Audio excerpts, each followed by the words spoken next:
Hi అండి. ఇవాళ మన గార్డెన్‌లో చూడండి ఎన్ని ఫ్లవర్స్ వచ్చాయో, ఎన్ని కూరగాయలొచ్చాయో.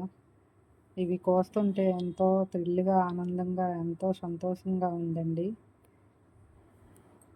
ఈ ఇవి దొండకాయలు ఫ్రై చేసుకుంటే చాలా టేస్ట్ ఉంటది. ఎందుకంటే మనం ఆర్గానిక్‌గా పండిస్తాం కాబట్టి. ప్రతి ఒక్క కూరగాయ మనం పండించింది చాలా టేస్ట్ ఉంటది. మార్కెట్‌లోకి తెచ్చినవి వీటికి చాలా డిఫరెన్స్ ఉంటది టేస్ట్‌లో.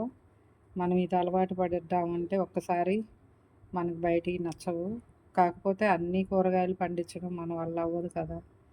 వారంలో 3 సార్లు మన తోటలోయి తీసుకున్నా బయటియి 2 సార్లు కొనుక్కోవచ్చు. కానీ ఇందులో ఉండే ఆనందం చాలా గొప్పగా చాలా థ్రిల్‌గా అనిపిస్తది.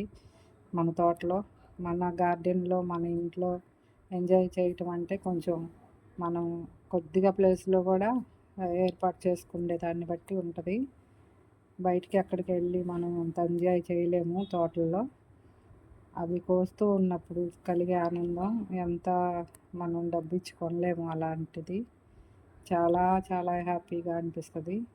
ప్రతి ఒక్కళ్ళు కొంచెం ప్లేస్‌లో గూడా మనకి ఖాళీగా ఉన్న దగ్గర ఆ ప్లేస్‌లో కొద్దిగా ఇలా ఏర్పాటు చేసుకుంటే చాలా బావుంటది. చాలా ఫ్రీగా ఎంజాయ్ చేయడానికి మనకి మనసుకు నచ్చినట్టు మన తోటలో ఉండటానికి చాలా బావుంటది. ప్రతి ఒక్కళ్ళు ఇలా ట్రై చేయండి. ఇంట్రెస్ట్ ఉన్నవాళ్ళు ట్రై చేయండి. అవి మనం ఒక్కసారి అలా అలవాటు పడితే ఇంక అది గార్డెన్ పని మానలేము. చాలా చాలా హ్యాపీగా అనిపిస్తది. అది కాయలు, పూలు వచ్చినప్పుడు మనం ఎంత కష్టపడతామో అది మర్చిపోతాము. కష్టం అనిపిస్తది. ఆ మట్టి అవన్నీ మోసుకోవడం, చేయడం అట్లా అనిపిస్తది. కానీ మనం ఇలా హార్వెస్ట్ చేసినప్పుడు అదంతా మర్చిపోతాం. మళ్ళీ చేయాలి, చేయాలి అనిపిస్తూనే ఉంటది.